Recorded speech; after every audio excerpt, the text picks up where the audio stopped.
जाति सर्टिफिकेट ओको को आमेना मसे नो तितुल पे जाति सर्टिफिकेट बड़ो बड़ा आकाश बा ओलो पढ़ा गिद्रा चेरो लकना जाति चेरो लकना इन्या रहो संताल लकना तने आम हो संताल इन हो संताल एनखान इन संताल दक्षिण मुर्मू जाति संताल ओना सर्टिफिकेट सरकार ला डिपोजिट का ओनाते सरकार चाकरी मका दिया माने मास्टर तकरी मास्टर कनी गिद्रा इन पढ़ा का धर्म यातांगे जाके 20-30,000 जहां तने सरकार एमन कना एनखान इन जाति गोड़ा दिया से बांगा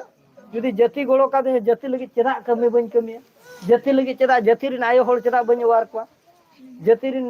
किछि किछि दिन कमी लखान एनखान नपा इन जोल कमी मास्टर आपे हो नेल पे मा इन लका मास्टर पे इन लका माचे तो पे इन दोने आसाय एनेना जाति डेवलप ना मेनते आसाया इन किसान खान के हुइना और इना टोला रिन दो रेंगे हजार को ताहे को से गिदरे बांगा एनखान इन दो ओनाñ मनेया ओना होइना आपे छुटो पे बुझो क्या आदो जहू तापर नितो लेपा मरडी गोंके तकिन हा वेटिंग रे मना किना उनकिन रोड परे और बाद बाकी एटा आदो बन छुटिया लेपा मरडी गोंके मा बिन हजुबिन जेतु उनकिन गोंके हो माने फ्रीडम फाइटर किन छुटो बकना और जहू नितो उनकिन गोंके बाको मेना मरडी किसन आदो किसन जेतु बन जामा का किना जोड़ावा कना किन गुरु गोंके दाड़ेते उनकिन होंका दुख रिकिन पड़ाव लेना लेकिन जोखन दुख रिकिन पड़ाव लेना उन जोका इनकिन उयहर कदिया जो नुकिन हो इनिन बाबा कना किन मकान दादा कना किन जहां तो निजोर नाम केट किना इन हजू सेनो जनवा हर दिन चला हजू दिन उयहर गोट केटे बागा ओडे इन दादा मने बखान बाबा मने आपि जालान तारा लगे तेहेño नोडे जल बिन तेहेño अकिन इन गुरु लका किन भवित केदिना इनकान अकिन इन हालात तारा केते तेहेño नोआ टोला रे अकिना जागा दोड़े हो जोरेना यापा मेना बन उपु मेना बन आदो जहो उनकिन लेपा मरजा मोटा खनो बन आंजम जोहार गी नोआ ओपुदा ब्लॉग किरगल दी और नोडे मोने मापांजी को ठेन इन कोर जहार कना और जहां के बको बया जाय गिद्रे को बहु को मेना को को ठेन लासां तबे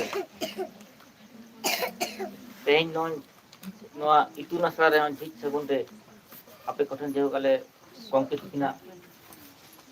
जेहो किना आशीर्वाद ते आपका की साथे नेल हे इटर कान जेहो नोआ इन नोआ इतुन आसरा झिक सगुन महारे आपे को ठेन ते ओडी ओडी सरहाव और ओडी नपाय बुझे कान चे लेका नपाय तो आयो हर को ओडी रस्क ओडी नपाय मेना आका और ओडी नपाय भेजे कना ओनागे आपे को आशीर्वाद मा पेरे कथा आपे थुम दाड़े ओडी केटे तहन मा नोका गे और नोआ ते ऑल इतुन आसरा जहां बो झिक सगुने ना आलोबन हिडिं मा और जत्ते गेबन उयहर मा जे नोआ दाबा मेद कना आबा धर्म डाहार कना और नोआ आबा जाति सावता नोआ गे सुसराय सारा जीवन लगी दो और नोआ दो आलोबो हिडिं मा तिसो आलोबो हिडिं मा नोआ आबा कना आबा धर्म कना बांग बन हिडिं मा नोआ की खूब तेहिं गंके किना आशीर्वाद ते जहब तेहिं बन हिट सेटर कर और अकिन तेहिं नोआ इनके लेका